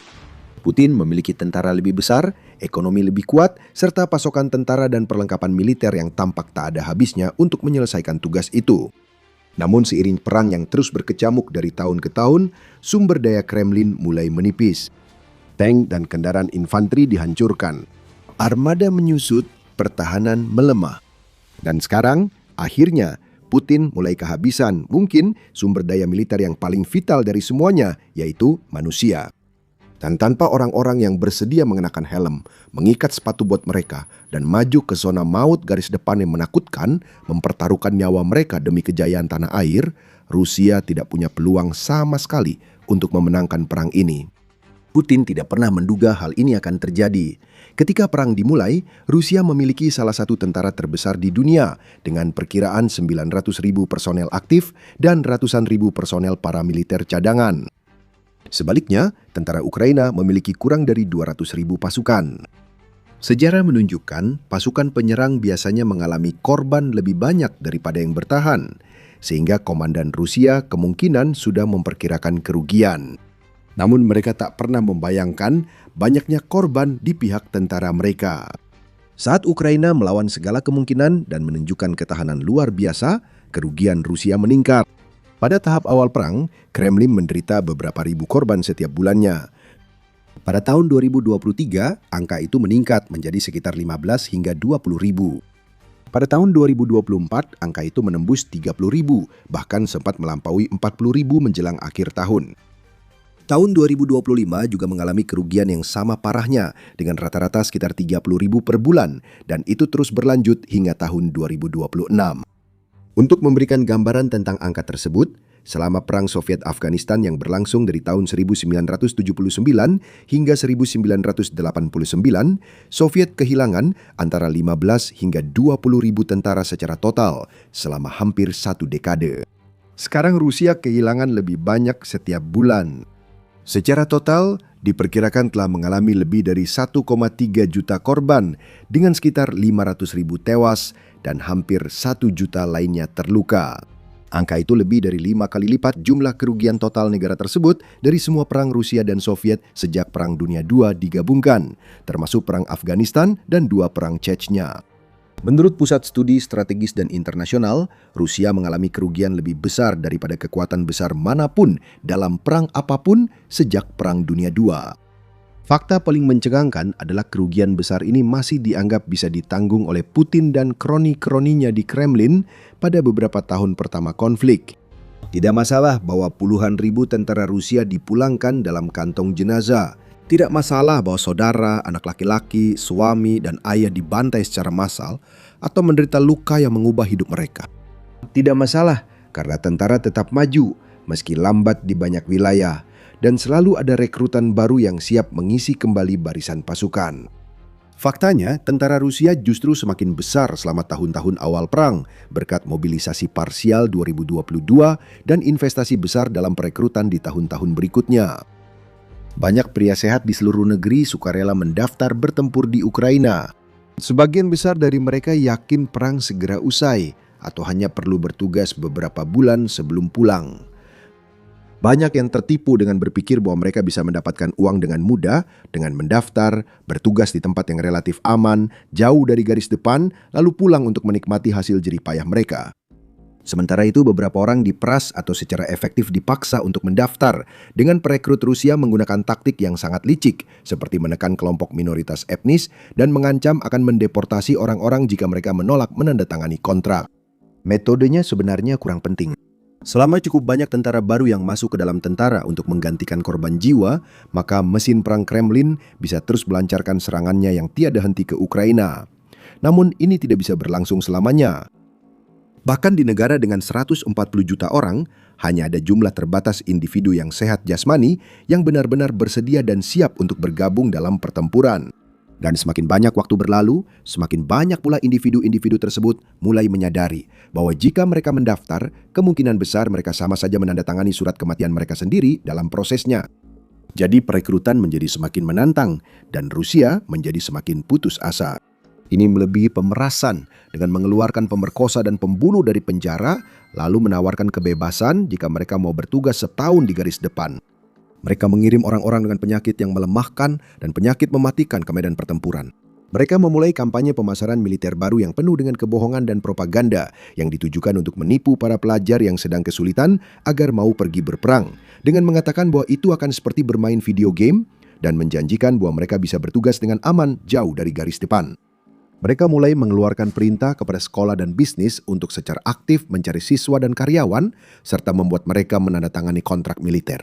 Mereka mulai memanfaatkan pengaruh di Afrika untuk menipu ribuan orang asing agar berperang dalam konflik yang tak ada kaitannya dengan mereka, mempertaruhkan nyawa demi negara yang tak peduli pada mereka. Di medan perang juga, komandan Rusia menjadi lebih kejam dan brutal dalam memperlakukan pasukan di bawah komando mereka, menyiksa, memukuli, dan mengeksploitasi siapapun yang menunjukkan sedikit saja keinginan untuk membelot. Namun semua itu tidak cukup untuk menghentikan arus korban jiwa dan mencegah tentara Rusia perlahan tapi pasti mulai menyusut. Data menunjukkan pada Desember 2025, Rusia untuk pertama kalinya sejak perang dimulai secara resmi kehilangan lebih banyak pasukan daripada yang direkrut, yakni 22.000 personel baru dibandingkan lebih dari 30.000 korban jiwa yang dikonfirmasi. Para optimis berharap ini jadi awal yang istimewa. Para pesimis khawatir ini hanya insiden terisolasi yang layak dirayakan, tapi kecil kemungkinan berdampak besar jangka panjang. Lalu datanglah Januari 2026 dan hal yang sama terjadi lagi. Dan lagi di bulan Februari, Maret, dan April. Selama 5 bulan berturut-turut, tingkat korban Rusia melebihi tingkat perekrutannya. Ini bukan kejadian sekali saja, ini adalah sebuah tren, dan sekarang menjadi tren yang Rusia kesulitan mencari jalan keluarnya karena strategi perekrutannya gagal menghasilkan hasil yang cukup dan taktik perangnya di medan tempur terus menyebabkan kerugian besar. Memang pada Februari 2026 di peringatan 4 tahun invasi, The Economist menerbitkan pemodelan mereka sendiri tentang korban Rusia dan menyimpulkan bahwa negara tersebut telah mengalami kerugian sebanyak yang diderita dalam 12 bulan terakhir seperti yang diderita dalam 3 tahun pertama perang jika digabungkan. Dengan kata lain, kerugian melonjak drastis, tepat saat perekrutan mulai menurun. Ini adalah jalan menuju bencana bagi Kremlin, dan dengan beberapa perkiraan yang menyebutkan sekitar 1.000 tentara Rusia menjadi korban setiap hari, baik terbunuh, terluka, atau ditangkap, tentara negara itu hampir pasti akan semakin lemah dan kecil seiring berjalannya perang. Situasinya makin buruk bagi Putin saat korban Rusia dibandingkan dengan korban Ukraina. Awalnya, Ukraina memang mengalami kerugian besar. Bulan-bulan pertama sangat brutal bagi pasukan Kiev saat mereka berjuang menghadapi berat dan ganasnya invasi Rusia. Dengan serangan musuh dari berbagai sisi, tentara Ukraina dan relawan sipil berani berjuang menemukan pijakan. Serangan balasan Ukraina yang gagal pada 2023 menjadi titik terendah, menyebabkan banyak korban jiwa dan tentara terluka. Namun seiring perang berlangsung, Ukraina berhasil membatasi kerugiannya. Mereka kini lebih mengandalkan perang drone. Ukraina menerima bantuan yang mengubah permainan dari sekutu baratnya, dan para komandannya menyesuaikan taktik mereka, memaksimalkan sumber daya yang tersedia, serta menolak meniru strategi Kremlin yang memperlakukan prajurit seperti umpan meriam. Akibatnya, tahap-tahap akhir perang jauh lebih baik bagi Ukraina dengan penurunan jumlah korban jiwa setiap bulannya. Dalam beberapa hal, kedua negara telah menempuh jalur yang benar-benar berlawanan. Ukraina memulai perang dengan buruk, namun membaik seiring waktu. Rusia awalnya kuat, tapi kemudian menurun drastis. Jadi, apa arti semua ini untuk fase berikutnya dari perang? Sebelum membahas itu, masih banyak konten serupa. Jika Anda merasa acara militer ini bermanfaat, jangan lupa berlangganan. Menghadapi kerugian besar dan masalah rekrutmen seperti ini, banyak pemimpin akan sadar ini saatnya menurunkan ego dan mulai mempertimbangkan negosiasi gencatan senjata atau meninjau kembali tujuan militer mereka. Tapi itu bukan gaya Vladimir Putin.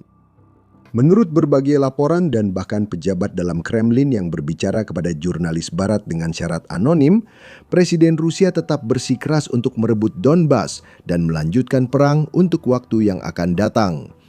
Seorang pejabat mengklaim mereka sudah mendesak Putin menghentikan perang dan menerima saja wilayah yang sejauh ini telah diperolehnya. Namun menurut mereka dia tetap berkata, "Tidak, saya tidak bisa kompromi soal ini." Putin tampaknya yakin Donbas bisa direbut sepenuhnya pada musim gugur. Namun, data menunjukkan sebaliknya. Pasukan Rusia tak hanya kehilangan banyak prajurit, tapi juga kesulitan merebut wilayah dengan cepat. Menurut data dari Institut Studi Perang misalnya, pasukan Rusia telah merebut sekitar 220 km persegi atau 85 mil persegi pada tahun 2026 sejauh ini. Itu kira-kira seukuran dengan kota Seattle. Sebagai tanggapan, Ukraina berhasil merebut kembali sekitar 189 km persegi atau 73 mil persegi. Jadi, Rusia hanya untung bersih sekitar 31 km persegi atau 12 mil persegi pada 2026. Itu hampir tak berarti. Dan yang paling buruk adalah Rusia telah membayar harga yang sangat mahal untuk sesuatu yang hampir tidak berarti apa-apa itu. Diperkirakan lebih dari 300 tentara Rusia tewas atau terluka parah untuk setiap kilometer persegi tanah yang direbut di Donbas tahun ini. Dan jumlah kematian sebenarnya menjadi jauh lebih besar daripada jumlah yang terluka. Itu kabar sangat buruk bagi Kremlin. Bahkan, ini hampir tidak pernah terjadi sebelumnya. Dalam peperangan modern, korban umumnya didominasi tentara yang terluka. Biasanya, untuk setiap satu tentara tewas, ada 3 yang terluka. Dalam beberapa kasus, rasio ini bahkan lebih tinggi. Di Irak misalnya, Amerika Serikat mengalami sekitar 7 tentara terluka untuk setiap 1 kematian, yang berarti sebagian besar korban negara tersebut sebenarnya bukan kematian, melainkan luka-luka. Dengan banyak dari tentara tersebut akhirnya bisa pulih sepenuhnya atau sebagian dan kembali ke rumah bersama keluarga mereka. Di Rusia, rasio ini justru terbalik. Selama bertahun-tahun, taktik pengorbanan besar-besaran negara itu membuat jumlah kematian mereka lebih tinggi dari rata-rata, dengan sekitar 2 tentara Rusia terluka untuk setiap 1 yang tewas. Namun menurut beberapa laporan terbaru, sekarang tampaknya Rusia mengalami 2 kematian untuk setiap 1 luka-luka, dengan sumber Ukraina menyatakan bahwa sekitar 62% dari seluruh korban Rusia adalah tewas, sementara sisanya 38% adalah luka-luka. Itu salah satu rasio tewas terhadap luka terparah dalam sejarah modern. Pejabat Ukraina punya banyak alasan untuk membesar-besarkan atau memilah statistik yang mendukung agenda mereka. Namun, ada semakin banyak bukti kuat yang mendukung klaim mereka, dan semuanya bermuara pada satu hal, yaitu drone. Perang Rusia-Ukraina kini banyak didominasi oleh penggunaan drone. Garis depan dipenuhi kendaraan udara tak berawak atau UAV.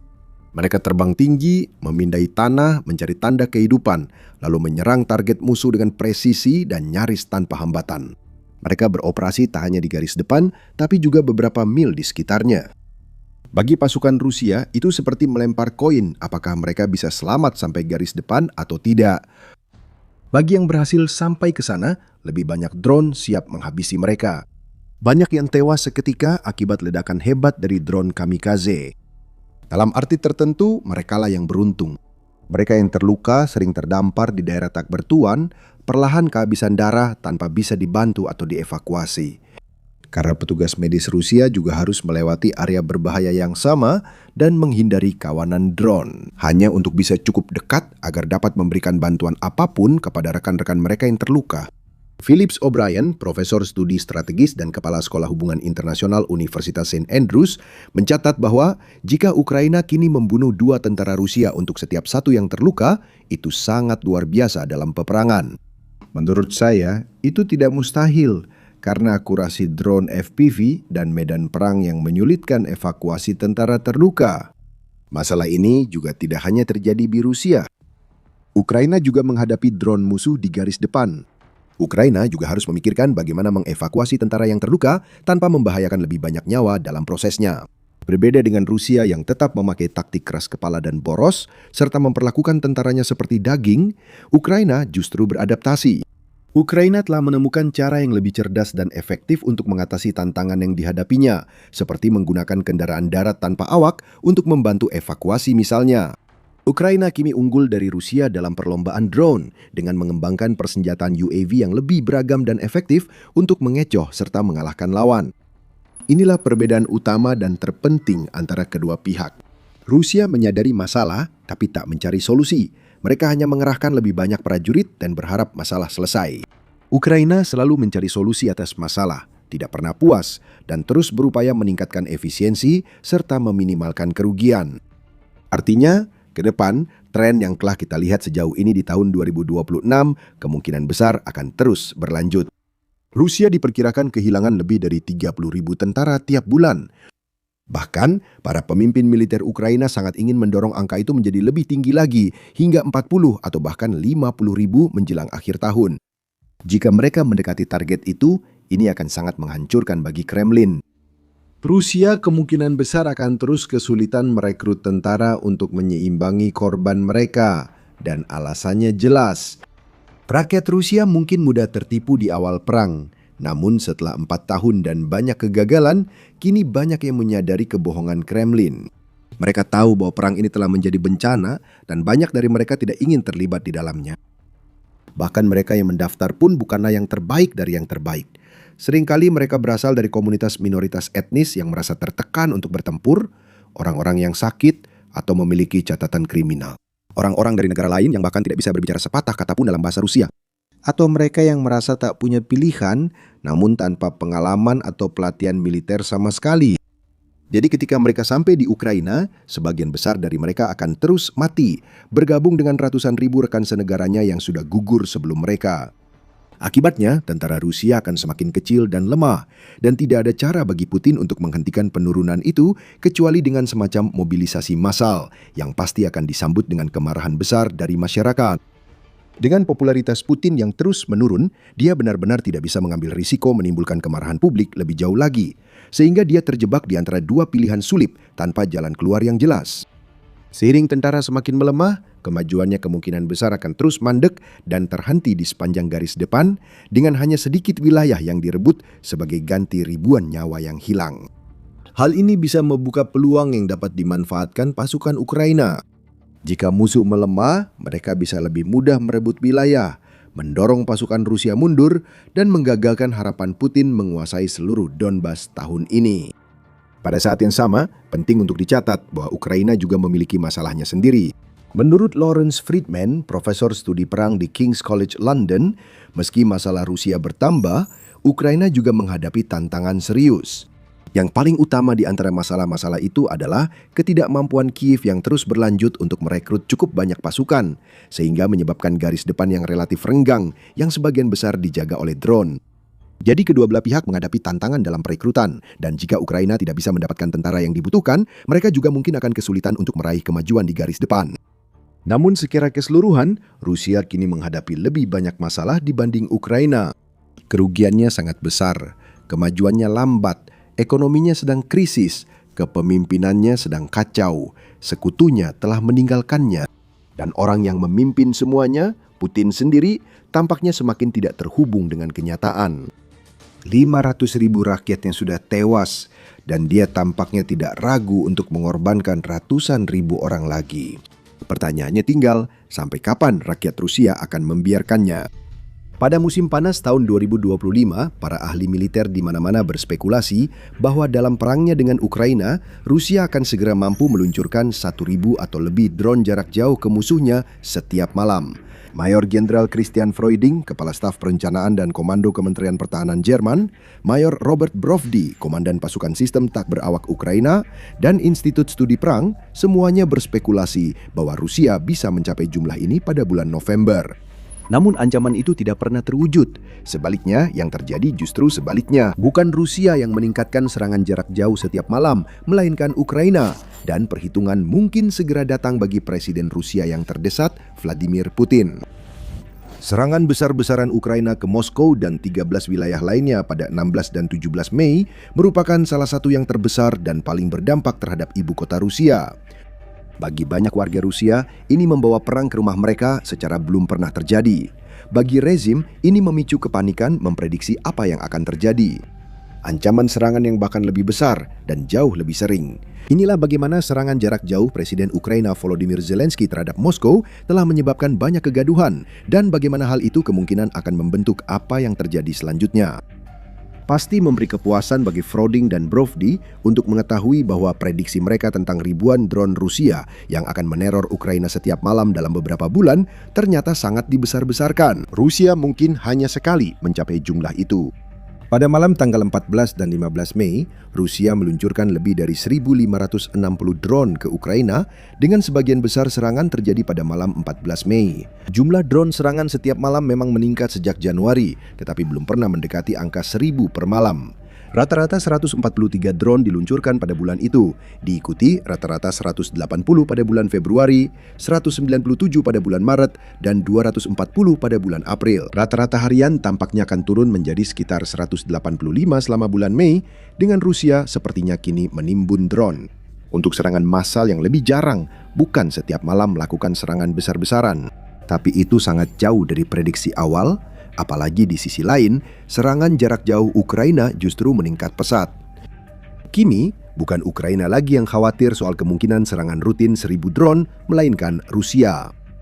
Jumlah itu mungkin masih jauh, tapi tidak bisa disangkal bahwa kesenjangan antara jumlah drone Ukraina yang diluncurkan ke Rusia dan sebaliknya semakin mengecil dengan cepat. Selama tahun 2025, serangan jarak jauh Ukraina meningkat 5 kali lipat. Pada bulan Maret, mereka tidak hanya menyamai rata-rata jumlah serangan harian Rusia, tetapi juga melampauinya dengan rata-rata lebih dari 230 serangan per hari. Jumlah drone yang ditembak kini penting. Meski berhasil ditembak jatuh, drone tetap menguras rudal pertahanan udara yang terbatas. Rusia, seperti Ukraina, mengklaim menembak jatuh lebih dari 90% drone yang masuk. Berbeda dengan Ukraina, Rusia masih mengandalkan rudal pertahanan udara untuk menjatuhkan drone jarak jauh Ukraina. Seperti akan dibahas, rudal itu tidak mudah didapat. Lebih penting dari jumlah drone yang ditembak jatuh adalah ragam target yang bisa dihantam dan berapa banyak drone yang berhasil menembus pertahanan serta mengenai target. Dalam kedua hal ini, efektivitas serangan Ukraina juga meningkat secara mengesankan. Drone Ukraina kini secara rutin menyebabkan kerusakan di Moskow. Sekarang bukan hal yang jarang di planet ini jika kekayaan dan kekuatan suatu negara terkonsentrasi di dalam dan sekitar ibu kotanya. Namun, Moskow dan Rusia adalah kasus khusus. Seperti yang dijelaskan oleh penulis dan analis kelahiran Rusia yang berbasis di Amerika Serikat, Elvira Bagi, dalam esainya baru-baru ini, Moskow secara harfiah adalah jantung politik dan emosional Rusia. Selama bertahun-tahun, wilayah perbatasan hidup jauh lebih dekat dengan perang. Belgorod, Kursk, Bryansk, dan wilayah lain mendengar ledakan, melihat kebakaran, dievakuasi, dan merasakan garis depan makin dekat secara psikologis. Bagi orang-orang di sana, perang tidak pernah sepenuhnya menjadi sesuatu yang abstrak, tulisnya. Namun di Rusia, daerah tidak punya suara dalam pemerintahan, lanjutnya. Semua kekuasaan terpusat di Moskow. Dalam sistem seperti itu, penderitaan daerah pinggiran dipandang sebagai kebisingan latar. Namun saat drone memasuki wilayah udara Moskow, suasana emosional berubah karena Moskow dianggap sebagai zona aman. Serangan besar Ukraina ke Moskow awal bulan ini menunjukkan ruang aman itu tak lagi aman, mengubah segalanya bagi warga Moskow, Rusia di wilayah lain, dan para pemimpinnya. Untuk bukti yang jelas bahwa serangan Ukraina ke Moskow telah secara fundamental mengubah status quo di Rusia, lihat saja pengumuman minggu ini dari Organisasi Publik Antar Wilayah Rusia untuk pilot dan pemilik pesawat, disingkat AOPA. Menurut pengumuman ini, hanya dalam beberapa hari di awal Juni, semua penerbangan pesawat sipil pada ketinggian di bawah 16.732 kaki akan sepenuhnya dilarang di zona udara Moskow atau FIR. Zona larangan terbang juga diperluas sampai perbatasan dengan Belarus. FIR Sankt Petersburg di barat, FIR Sankt Petersburg di utara, FIR Yekaterinburg di timur laut, FIR Samara di timur dan tenggara, dan ke pengaturan sementara yang diberlakukan di selatan Federasi Rusia. Ini adalah hasil yang sangat sedikit orang Rusia yang mengira mungkin terjadi bahkan setahun yang lalu. Ruang udara di atas Moskwa dan jantung Rusia ditutup tanpa batas untuk penerbangan rendah. Kini selain saat lepas landas dan mendarat, ketinggian yang ditentukan memungkinkan pesawat penumpang tetap aman melintasi langit zona larangan terbang. Pesawat penumpang sipil biasanya terbang pada ketinggian antara 30.000 hingga 42.000 kaki karena efisiensi bahan bakar yang lebih tinggi, menghindari cuaca buruk, dan adanya tambahan batasan keamanan yang diberikan oleh ketinggian ini. Namun, zona larangan terbang bukan untuk membatasi pesawat ini. Pengecualian larangan terbang diberikan untuk penerbangan penumpang reguler dan charter ke dan dari bandara. Pembatasan ini tidak berlaku untuk evakuasi medis, penerbangan sanitasi, pekerjaan kimia udara, pemantauan infrastruktur, dan penerbangan kontrak pemerintah. Langkah-langkah ini bertujuan membersihkan langit agar pertahanan udara Rusia lebih efektif menembak jatuh drone Ukraina. Drone Ukraina biasanya terbang di bawah ketinggian 16.700 kaki tersebut. Sebagian besar drone serang jarak jauh Ukraina seperti Firepoint FP1, FP1 RS1 Bars, dan UJ-22 Airborne yang telah dimodifikasi beroperasi di antara 1.600 hingga 9.800 kaki, jauh di bawah batas ketinggian tersebut. Terbang rendah memungkinkan drone menghindari radar dan sistem pertahanan udara ketinggian tinggi seperti S-400 dan S-300. Hal itu memaksa Rusia untuk lebih mengandalkan sistem jarak pendek seperti Pansir dan Tor, serta deteksi visual yang jauh kurang efektif melawan kawanan drone. Ini masalah besar bagi Rusia karena sistem pertahanan udara berlapis mereka menurun signifikan dan makin sering Ukraina menyerang, sistem itu makin melemah. Masalah penurunan pertahanan udara ini juga dialami negara selain Rusia. Salah satu pelajaran utama dari perang di Ukraina adalah sistem pertahanan udara tradisional seperti Patriot AS Serikat, Iris-T Jerman, serta S-300 dan S-400 Rusia tidak layak digunakan sebagai sistem anti-drone. Ini sistem mahal dengan rudal yang biaya produksinya ratusan ribu hingga jutaan dolar. Rudal-rudal itu juga memerlukan waktu lama untuk diproduksi. Tidak masuk akal menghabiskan banyak uang dan menguras persenjataan hanya untuk menembak drone yang biaya produksinya puluhan ribu dolar dan bisa diproduksi ratusan unit per bulan. Perang Amerika Serikat dan Israel melawan Iran telah memperjelas dilema ini. Sistem Patriot telah terbukti efektif melawan serangan rudal Rusia. Faktanya, sistem ini merupakan komponen penting dari pertahanan udara anti-rudal Ukraina. Sebelum operasi Epic Fury, Ukraina sudah kesulitan untuk mendapatkan jumlah rudal PAC-2 dan PAC-3 yang dibutuhkan untuk melengkapi sistem Patriot mereka. Mereka kini berjuang keras mendapatkan sisa yang bisa didapat. Awal Mei, juru bicara Angkatan Udara Ukraina Yuri Ignat mengatakan peluncur di unit dan baterai tertentu kini sudah setengah kosong dan itu masih dikatakan dengan halus. Kami mendapati diri kami harus berhemat dalam penggunaan rudal karena beberapa masalah pasokan. Dia menambahkan, Ukraina terpaksa meminta sekutu hanya 5-10 rudal sekaligus untuk sistem seperti NASAMS dan Iris-T. Rusia telah menembakkan lebih dari 700 rudal ke Ukraina pada 2025, menunjukkan betapa seriusnya masalah ini. Rusia juga menghadapi masalah serupa meski tidak separah itu untuk saat ini karena jumlah rudal jarak jauh yang dihadapi jauh lebih sedikit dibanding Ukraina. Hal ini akan berubah saat Ukraina meningkatkan produksi rudal Neptune, Flamingo, dan lainnya.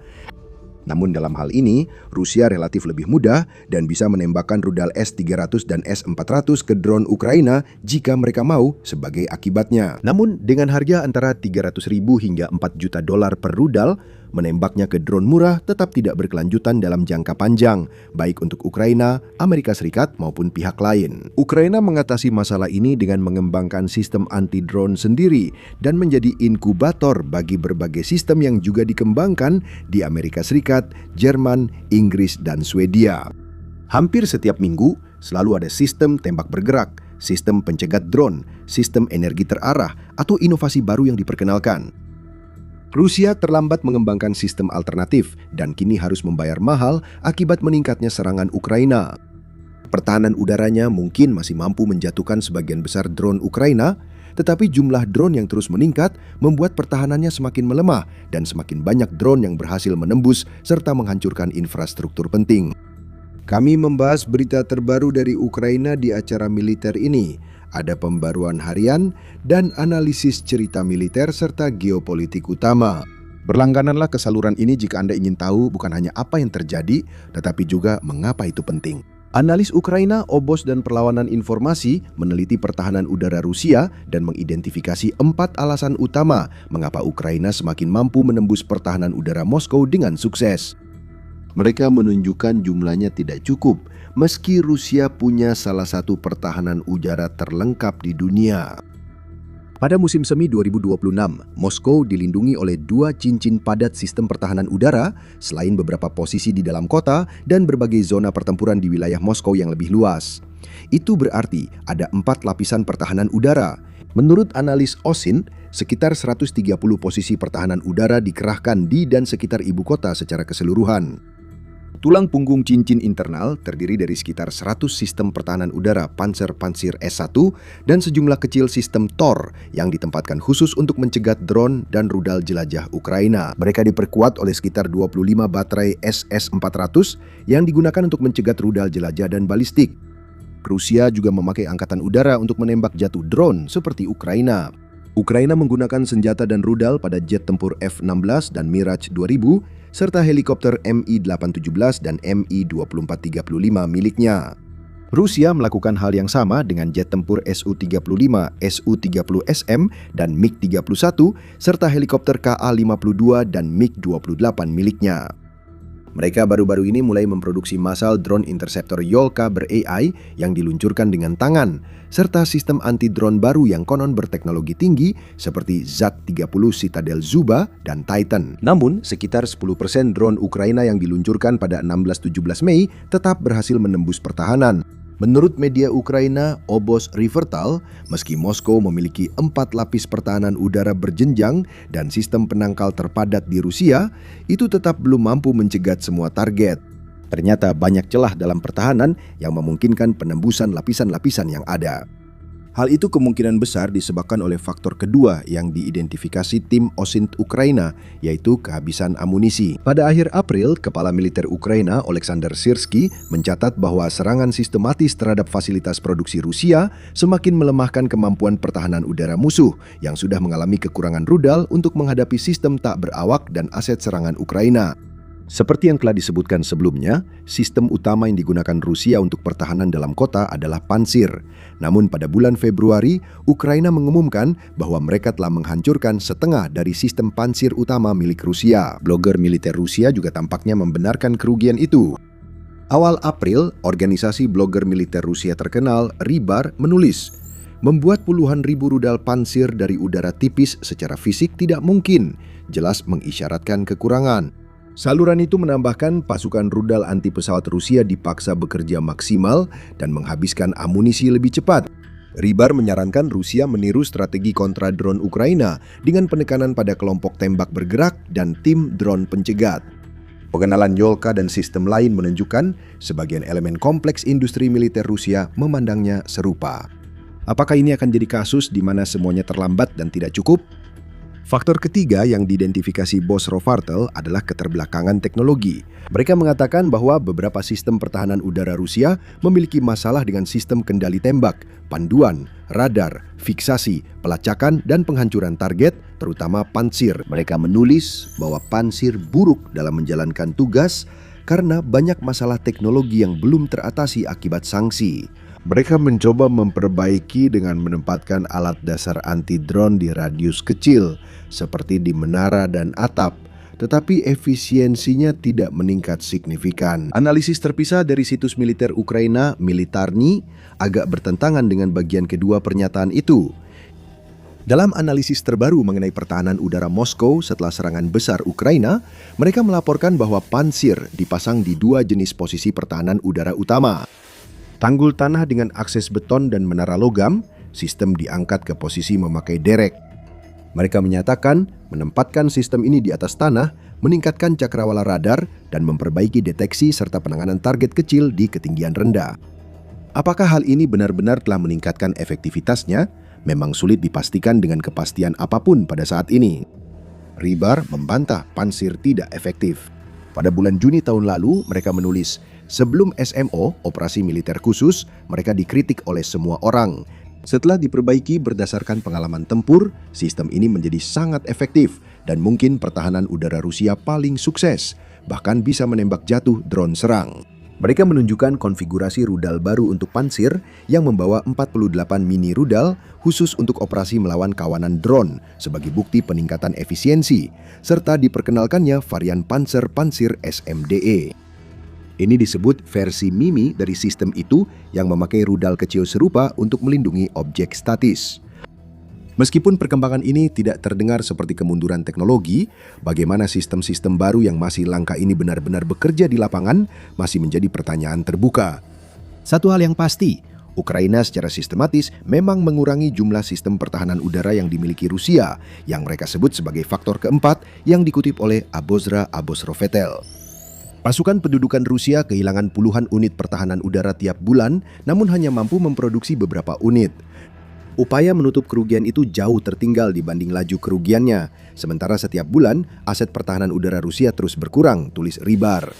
Data Angkatan Bersenjata Ukraina mendukung pernyataan mereka. Menurut analisis statistik resmi Ukraina oleh analis OSINT Kyle Glenn, antara Januari hingga akhir Maret, Ukraina menghantam 85 unit peralatan pertahanan udara, termasuk sistem rudal permukaan ke udara dan sistem radar. Itu hampir 3 kali lipat dari kerugian pada tahun 2025. Glenn mencatat peningkatan sekitar 240% dibanding 3 bulan sebelumnya. Menurut dia, fakta ini hampir pasti menjelaskan meningkatnya efektivitas serangan jarak jauh Ukraina pada tahun 2026. Sementara itu, Institut Kiel memperkirakan bahwa pada awal tahun 2025, Rusia memproduksi 4 sistem pertahanan udara jarak menengah dan jauh, serta 14 sistem pertahanan udara jarak pendek per bulan. Rusia menaikkan produksi komponen S-400 pada tahun itu, namun pertahanan udara kelas atas mereka hancur lebih cepat dari kemampuan produksinya. Jika kita gabungkan semuanya, Anda bisa melihat dengan jelas mengapa secara praktis orang-orang Rusia mulai panik dengan kemungkinan 1.000 drone Ukraina meneror Moskow setiap hari. Namun ada juga aspek psikologis yang mungkin lebih menghancurkan dalam jangka panjang. Bagi menilai serangan ke Moskow meruntuhkan kepercayaan rakyat Rusia pada kemampuan Putin melindungi mereka. Moskow penuh dengan orang-orang yang menopang perang, jelasnya. Mereka mungkin tidak menentang perang, tapi bisa panik dan meminta penjelasan. Mereka bisa bertanya, kenapa pertahanan udara gagal, bandara terganggu, negara tak memberi peringatan, dan pejabat bilang semuanya terkendali padahal video tersebar luas. Bagi sistem otoriter, hal itu lebih penting dibandingkan penderitaan orang biasa di sana. Bagi menulis, Kremlin tak dapat mengabaikan kecemasan di sekitar lingkaran kekuasaannya. Bagi juga mengatakan bahwa serangan-serangan tersebut telah menghancurkan ilusi yang diciptakan oleh mesin propaganda Rusia bahwa Rusia sedang menang. Ketika perang masih jauh, hal ini berhasil, tulisnya. Namun serangan drone ke Moskow menciptakan kontradiksi yang brutal. Jika Rusia menang, mengapa Moskow masih diserang? Jika Ukraina gagal, bagaimana mereka bisa menyerang ibu kota negara nuklir? Jika tentara maju setiap hari, mengapa fasilitas minyak, lapangan udara, pabrik dan bandara di dalam Rusia menjadi sasaran? Menurutnya, drone Ukraina yang menyerang Moskow tidak hanya memalukan secara militer. Hal itu menyerang mitos dari dasarnya. Ini membuat warga Rusia biasa mempertanyakan apa yang mereka dengar, pihak berwenang, dan yang paling penting, posisi serta citra Putin sendiri yang sebelumnya tak tergoyahkan. Seperti kata Bagi, serangan ke Moskow yang menghancurkan ilusi aman bisa membuat rezim Putin tumbang dalam jangka panjang dan memaksa Rusia mengambil langkah lebih mematikan. Secara psikologis, orang yang ketakutan ingin perlindungan lebih, dan semakin takut mereka, semakin tidak rasional pula apa yang mereka anggap sebagai perlindungan. Seperti dicatat Bagi, di Rusia, serangan Ukraina yang makin memburuk ke jantung negara belum memicu seruan negosiasi untuk mengakhiri perang. Justru sebaliknya, sikap di Moskow bahkan di seluruh negeri tampaknya makin keras, baik di kalangan masyarakat maupun elit, dan risikonya semakin besar bahwa semua ini bisa meningkat menjadi konfrontasi nuklir. Kelompok garis keras seperti Profesor Sergei Karaganov telah lama menyerukan Rusia memulihkan daya tangkal dengan menjatuhkan beberapa senjata nuklir taktis di Ukraina. Apakah itu akan memicu perang nuklir besar dengan NATO atau memulihkan daya tangkal masih diperdebatkan. Yang tidak bisa diperdebatkan adalah belakangan ini dia menyerukan serangan terhadap negara-negara Eropa yang terlibat dalam produksi drone untuk Ukraina. Pertama, dia mengatakan mereka harus diserang dengan senjata konvensional. Jika itu tidak membuat mereka sadar, maka mereka harus diserang dengan senjata nuklir. Karaganov bukan akademisi biasa. Sejak 1980-an, ia menjadi penasihat Presiden Soviet dan Rusia, serta salah satu tokoh paling berpengaruh di luar lingkaran inti Putin. Dia keluar dari lingkaran dalam Putin karena pendekatannya lebih keras dari Putin. 2 tahun lalu, elit Rusia umumnya mendukung pendekatan bertahap Putin. Kini dia mengklaim pandangannya jadi mayoritas jelas. Media Rusia dan media sosial menunjukkan, seperti prediksi Bagi, masyarakat memiliki suasana hati serupa. Seruan yang muncul adalah untuk menghantam mereka lebih keras dan memberi pelajaran, bukan menyerah, dan Putin tampaknya merespons serupa. Setelah serangan Ukraina minggu lalu di Starobelsk, wilayah Luhansk yang diduduki Rusia, yang menurut pihak Rusia sengaja mengenai asrama perguruan tinggi dan menewaskan 21 mahasiswa serta melukai puluhan lainnya. Rusia membalas dengan serangan terberat ke Kiev dan wilayah lain sejak awal perang. Hampir seluruh wilayah kota itu dilaporkan terkena serangan. Kementerian Luar Negeri Rusia memperingatkan serangan di Starobelsk telah menghabiskan kesabaran Rusia dan serangan di Kiev baru awal dari serangan yang lebih berat. Staf kedutaan asing disarankan evakuasi kota, warga diminta hindari fasilitas administratif dan militer. Sebagai tanggapan, Zelensky tetap menantang, berjanji akan memberlakukan sanksi jarak jauh yang lebih banyak lagi.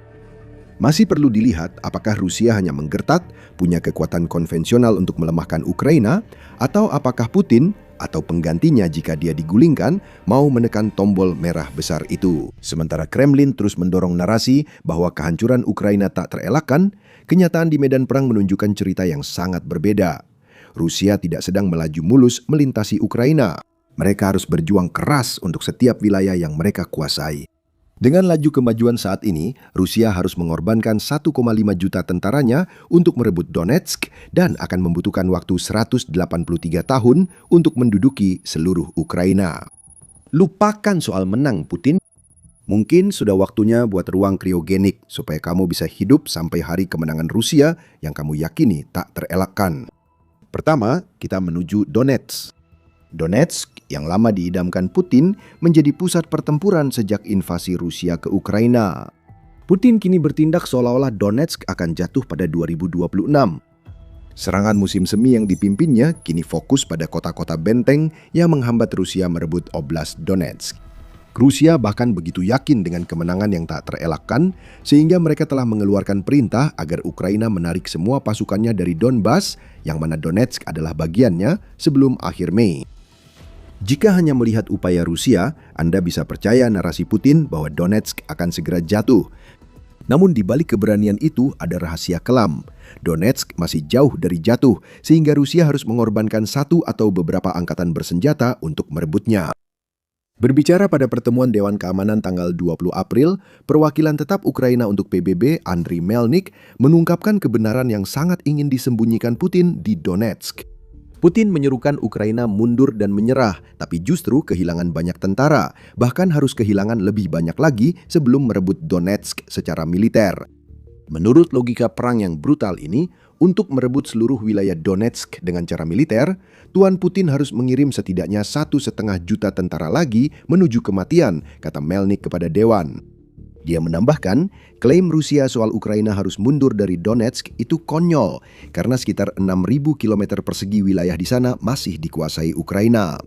Di wilayah seluas 6.000 km persegi itu tinggal ratusan ribu warga sipil Ukraina dan setiap seruan agar Ukraina menyerah berarti menyerahkan orang-orang tak bersalah ini kepada rezim Rusia yang biadab yang ingin menghancurkan segala sesuatu yang berharga bagi Ukraina. Angkanya mengejutkan, tapi apakah perhitungannya benar? Berdasar data Melnik, benar. Bahkan 1,5 juta itu mungkin masih terlalu rendah. Kami akan segera jelaskan caranya. Pertama, gunakan angka dari Melnik. Perwakilan Ukraina di PBB memperoleh angka 1,5 juta dengan persamaan sederhana. Sekitar 6.000 km persegi wilayah Donetsk masih perlu diduduki Rusia. Melnik menyatakan Rusia kehilangan rata-rata 254 tentara untuk tiap kilometer persegi yang direbut. Kalikan 6.000 dengan 254 dan hasilnya adalah 1,524 juta korban jiwa. Bahkan, Melnik justru meremehkan kerugian Rusia di Donetsk.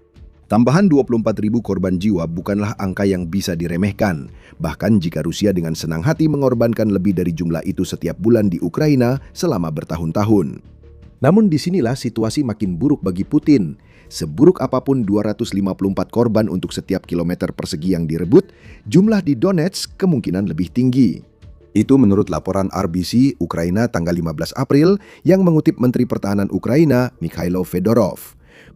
Kami membuat setiap meter tanah Ukraina menjadi sangat mahal bagi musuh, klaim Fedorov, seraya menambahkan Rusia sekarang kehilangan 254 tentara untuk setiap kilometer persegi. Di wilayah Donetsk, musuh rata-rata kehilangan 428 tentara untuk setiap kilometer persegi.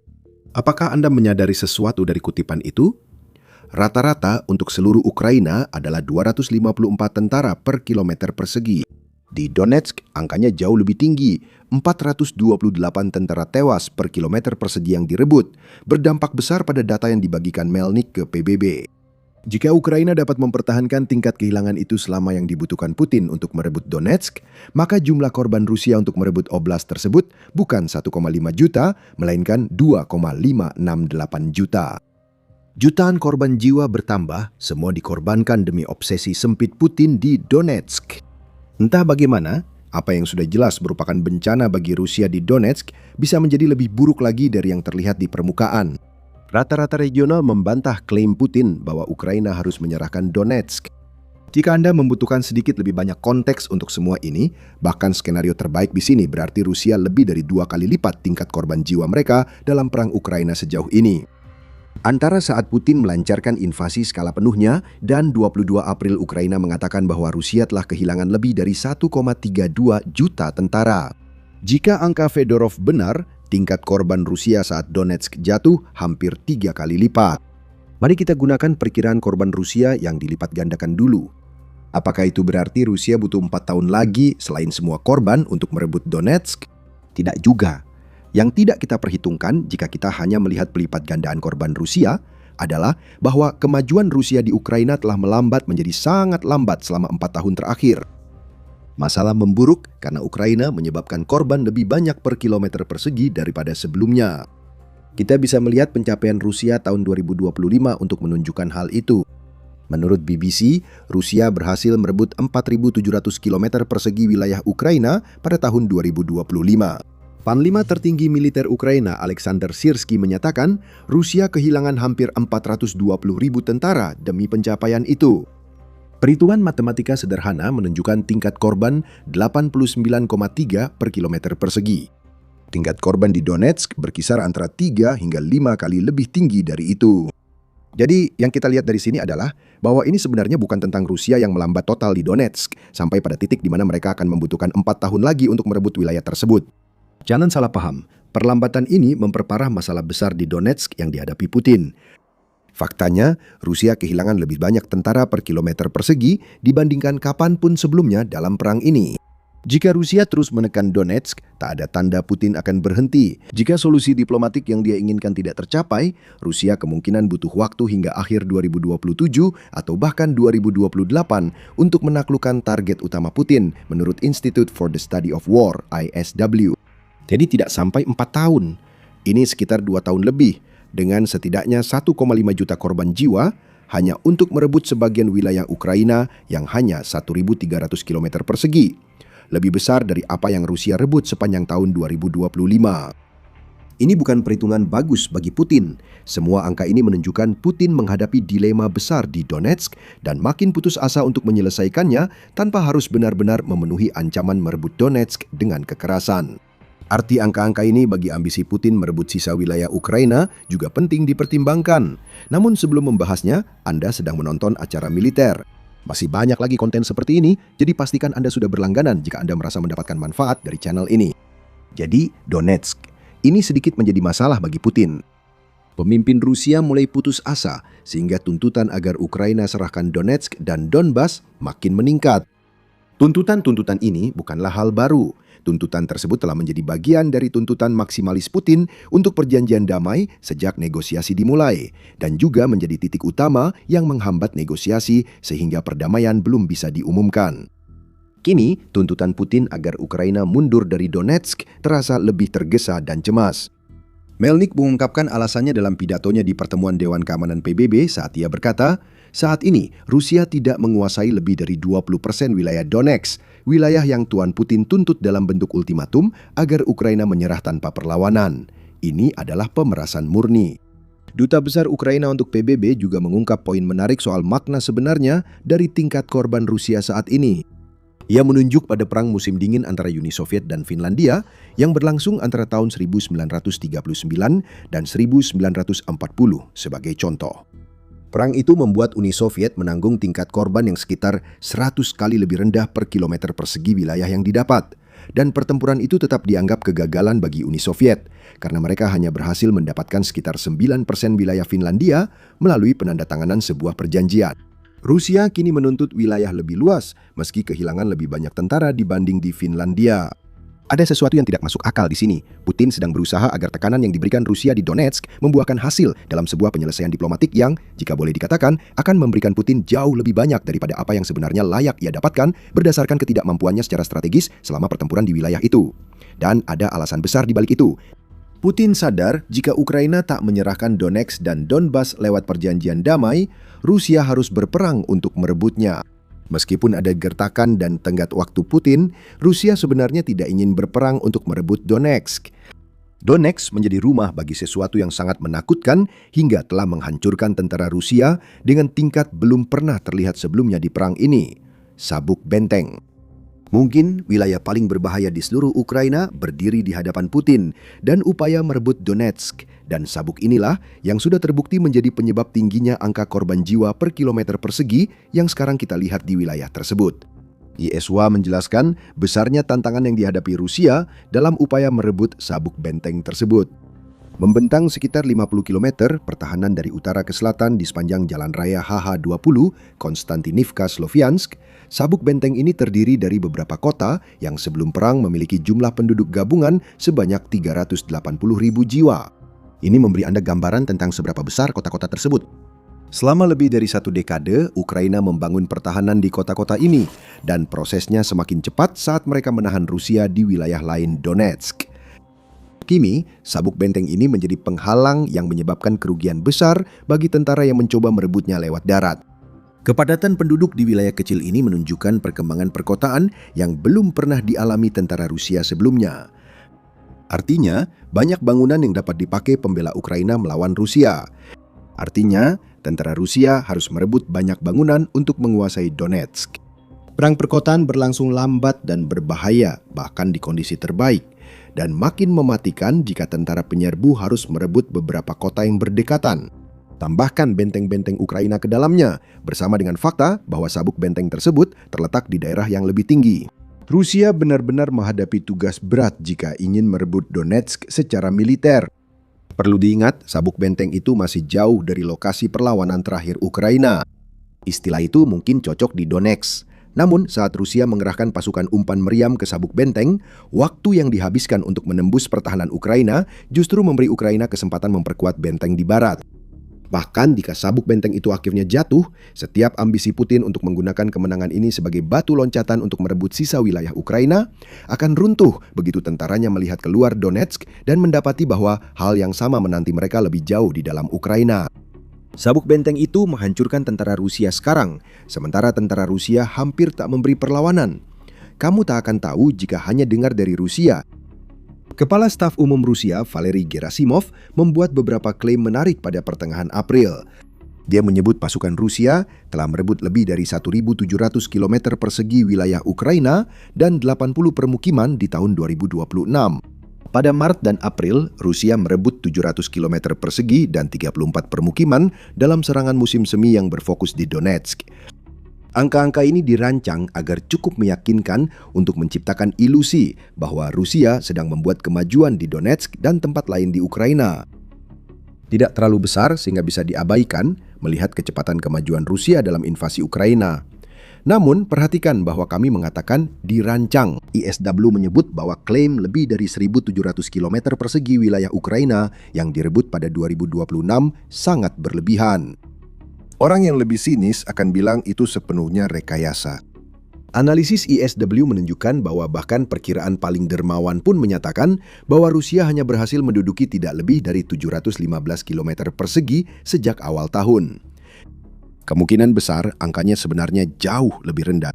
Perhitungan ISW sendiri yang disusun menggunakan data sumber terbuka menunjukkan bahwa Rusia sejauh ini hanya berhasil merebut 381,5 km persegi wilayah Ukraina dan 13 permukiman pada tahun 2026.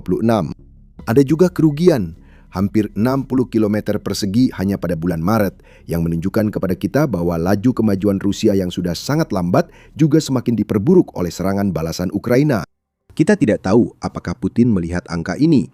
Namun, angka yang sudah dimanipulasi dan kemungkinan diserahkan kepadanya oleh Gerasimov saja sudah cukup membuat Kremlin putus asa. Alasan mengapa Rusia sangat ngotot Ukraina menyerahkan Donetsk akhirnya terungkap. Ini bukan soal Rusia menuntut dari posisi kuat.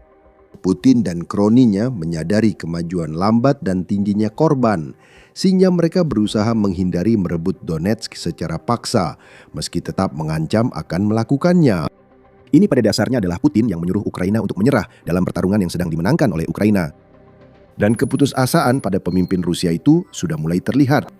Melihat Ukraina tak mau menyerahkan Donetsk, Putin berjanji Rusia akan terus berjuang dan meminta para oligarki Rusia memberi dana untuk perjuangan itu. Menurut Foundation for Defense of Democracies, pada 1 April dilaporkan bahwa Putin meminta para elit bisnis Rusia untuk membantu saat bertemu mereka Maret lalu. Putin mengatakan pemilik bisnis sebaiknya tidak tergoda memakai keuntungan untuk usaha mereka sendiri. Mereka seharusnya menyumbang ke anggaran negara untuk membiayai perang. Anehnya, pendekatan itu ternyata berhasil. Sulaiman Karimov, yang merupakan seorang oligark terkemuka, kabarnya menyerahkan 1,23 miliar dolar. Oligarki lainnya juga setuju untuk berkontribusi. Mari kita sebut apa adanya. Putin berkeliling membawa topi karena perang melawan Ukraina membuat Rusia hampir bangkrut. Dan ada tenggat waktu lain di Donbas. Rusia sekarang berencana untuk menguasai wilayah itu pada bulan September, menurut Wakil Kepala Direktorat Utama Intelijen Ukraina, Vadim Skibitsky. Maksud kami, Rusia bisa mengklaim itu sesuka mereka. Semua angka yang kami ungkapkan dalam video ini berarti kita bisa dengan sopan menyebut tenggat waktu terbaru ini sebagai angan-angan belaka. Kalau kita kurang sopan, Putin pasti sudah tidak waras.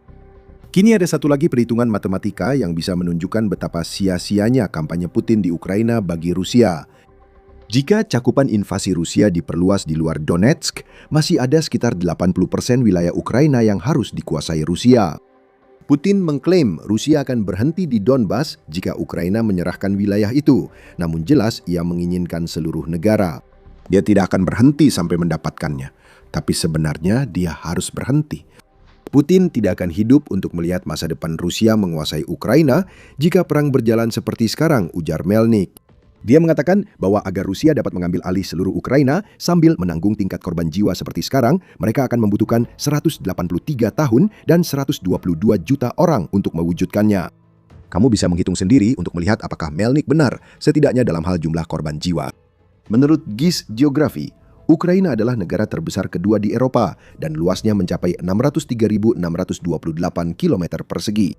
Per 4 Maret, Rusia menguasai 19,4% wilayah tersebut. Dan seperti kamu lihat, mereka juga tidak benar-benar mengalami kemajuan pesat sejak itu. Berdasarkan hal ini, kita bisa mengatakan bahwa Rusia menguasai hampir 111.104 km persegi wilayah Ukraina, yang merupakan angka yang sudah termasuk semenanjung Crimea yang secara ilegal dianeksasi Rusia pada tahun 2014. Kurangi wilayah yang dikuasai Rusia dari total wilayah Ukraina, maka tersisa 486.524 km persegi wilayah Ukraina yang belum diduduki. Kalikan angka itu dengan 254, dan hasilnya bukan 122 juta korban jiwa sebelum Rusia menguasai Ukraina, melainkan 123,57. Angka ini luar biasa dan jelas Rusia tidak akan mampu mempertahankannya. Namun, ada 183 tahun yang juga harus dipertimbangkan. Putin, kamu sudah berusia 73 tahun. Kami yakin kamu tidak akan ada di sini dalam 183 tahun meski kamu pikir tahu soal rata-rata umur manusia. Kamu bahkan bisa hidup lebih dari 2 rentang hidup manusia lagi setelah yang sudah kamu jalani. Tetapi Rusia tetap tidak akan menguasai Ukraina dengan laju seperti sekarang.